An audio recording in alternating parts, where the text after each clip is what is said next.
ఏమిటి చెప్పమ్మా. నా కడుపులో పెరిగేది మా బిడ్డే కదూ. ఎందుకు డౌట్? నీ బిడ్డే. అది కాదు డాక్టర్, నాకు నా హస్బెండ్కి పుట్టబోయే బిడ్డే కదూ.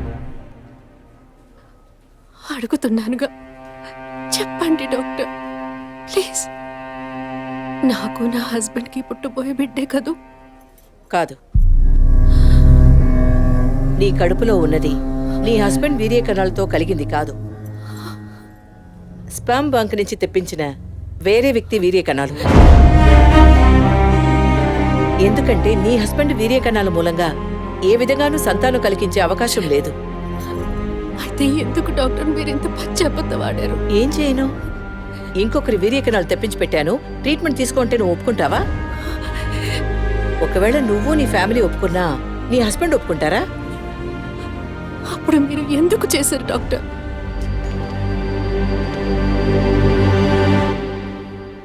ఇవాళ్ళున్న సిచ్యువేషన్లో వివాహం అయ్యి ఏళ్లు గడుస్తున్నా పిల్లల్లేని దంపతుల్ని చూసి ఈ సమాజం ఏమంటుందో నేను వినే మాట్లాడుతున్నాను. అది నువ్వు అనుభవించకూడదనే ఓ అమ్మలా నేను బాధపడ్డాను. ఇప్పుడు చెప్పు, నేను చేసింది తప్పా?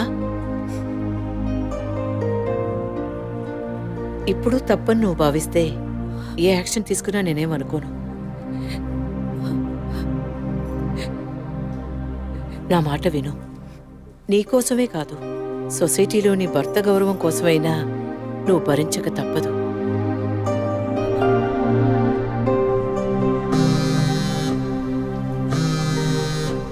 నీకిప్పుడు ఏం కావాలి? నీ భర్త, నీ కుటుంబం అంతా నీ కడుపులో పెరిగే బిడ్డని వారసుడని వంశాంకురంని ఆనందిస్తున్నారు. ఆ ఆనందం దక్కాలంటే దానికి ఒక డీల్ కావాలిగా. దాని ఖరీదు 50 lakhs వితౌట్ టీడీఎస్. అంత డబ్బు నా దగ్గర లేదే. నీ దగ్గర, నీ భర్త దగ్గర లేకపోవచ్చు, మీ నాన్న దగ్గర ఉండొచ్చుగా. ఈ మధ్య ఒక కేసు గెలిచి ధనవంతుడయ్యాడు. 2 కోట్లు సంపాదించాడు. అందులో జస్ట్ 25%. సొంత కూతురు అడిగితే కాదనలేడు. మొగుడికి, పోలీసులకి చెప్పావో, ఒక నెల రోజుల క్రితం టీవీలో, పేపర్లో చూసుంటావు కదా. నిజం చెప్పిన జెసికా, అది విన్న చర్చ్ ఫాదర్ చచ్చిపోయావే. అదే కథ నీకు నీ మొగుడికి పడుతుంది.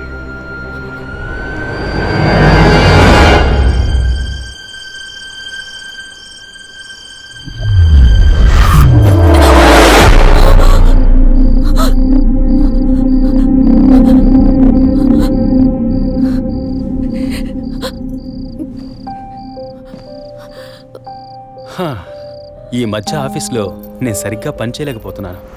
అబ్బాయి పుడితే ఏం పేరు, అమ్మాయి పుడితే ఏం పేరని ఆలోచించడానికే టైం చాలటం లేదనుకో. మీరేం కోరుకుంటున్నారు? అబ్బాయా, అమ్మాయా? ఇన్ని రోజుల తర్వాత మనకంటూ ఒక బిడ్డ పుట్టడమే సంతోషకరమైన విషయం. సరే, పుట్టబోయేది అబ్బాయా, అమ్మాయా, ఏం పేరు అవన్నీ వదిలే.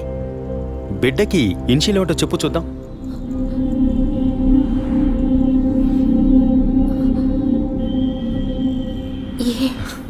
కాదు, ఏ.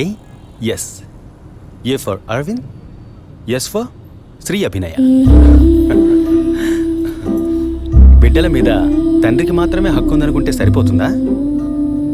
అన్ని నొప్పులు భరించి భర్తగా ఆ గుర్తింపు నాకిచ్చిన నీకు ఆ మర్యాద, హక్కు ఉంటుందిగా.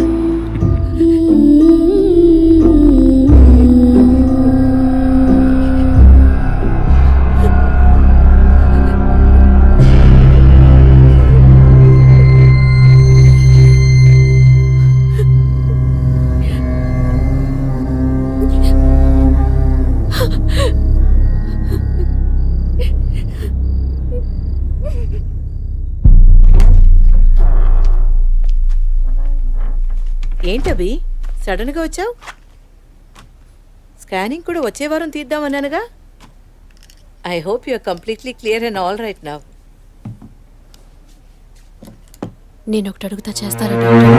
చెప్పమ్మా, అందుకేగా నేను ఇక్కడ ఉంది. నాకు అబార్షన్ చేయండి డాక్టర్. ఏమిటి నువ్వు అనేది?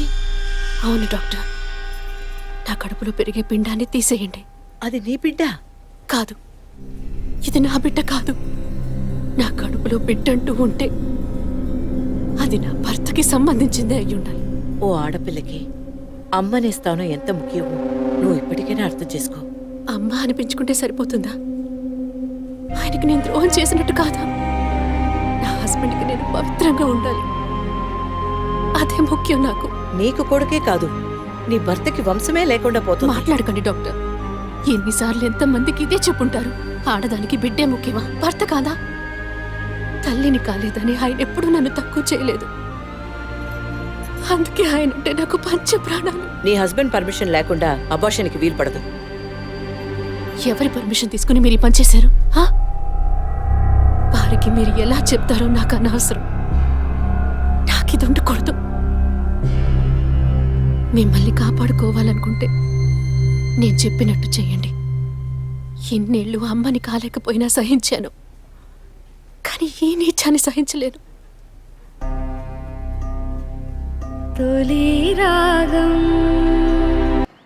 ఆయన ఇప్పుడే ఫ్యాక్టరీకి వెళ్ళారు. మీరు? నా పేరు గుణ, నేను వాడి కాలేజ్ క్లాస్మేట్. ఇవాళ ఇంటికి రమ్మన్నాడే. నాతో ఏం చెప్పలేదు. కొంచెం ఉండండి. అలాగే.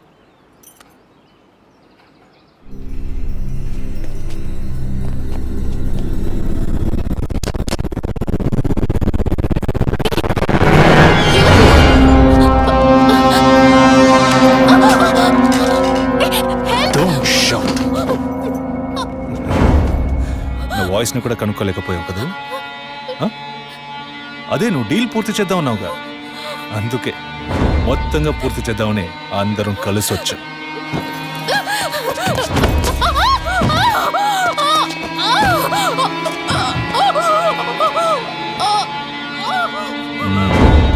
ఎప్పుడు ఏ క్షణంలో నువ్వు బిడ్డని వద్దనుకున్నావో అప్పుడే అర్థమైంది నిన్ను నమ్మకూడదని. ఏ నిమిషంలోనైనా నువ్వు మా గుట్టును రట్టు చేస్తావని. నువ్వు తప్పు చేస్తున్నావు. అవును, పెద్ద తప్పే చేశాను. వారితోనూ విజయ్తోనూ చెప్పకపోవడం. తెలియకుండానే ఇంత చేసామనుకున్నావా? ఇది థ్రిల్ అంటే.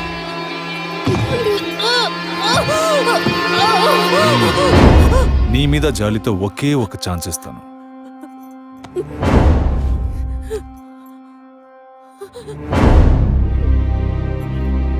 జాన్, చెప్పు.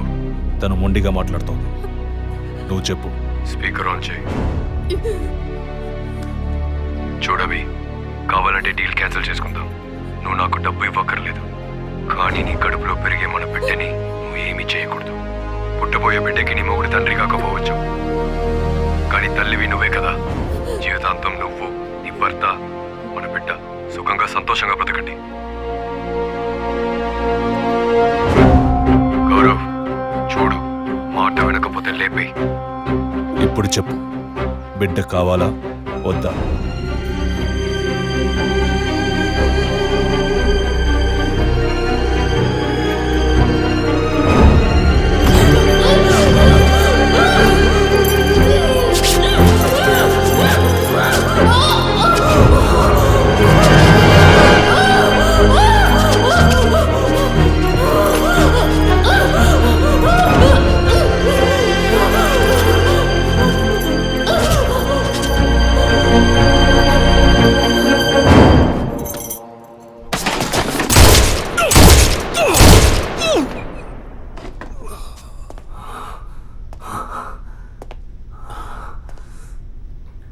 సార్, ఏంటి సార్ షూట్ చేశారు? అన్ని విషయాలు తెలిసిన వీడికి ఒక్కడికే సార్, ఉన్న ఒక్క ఎవిడెన్స్ షూట్ చేశారు. ఏంటి పెద్ద ఎవిడెన్స్?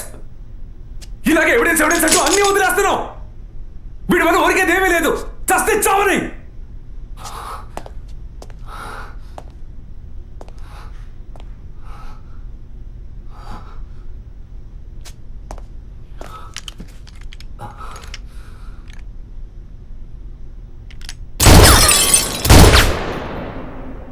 Sorry sir.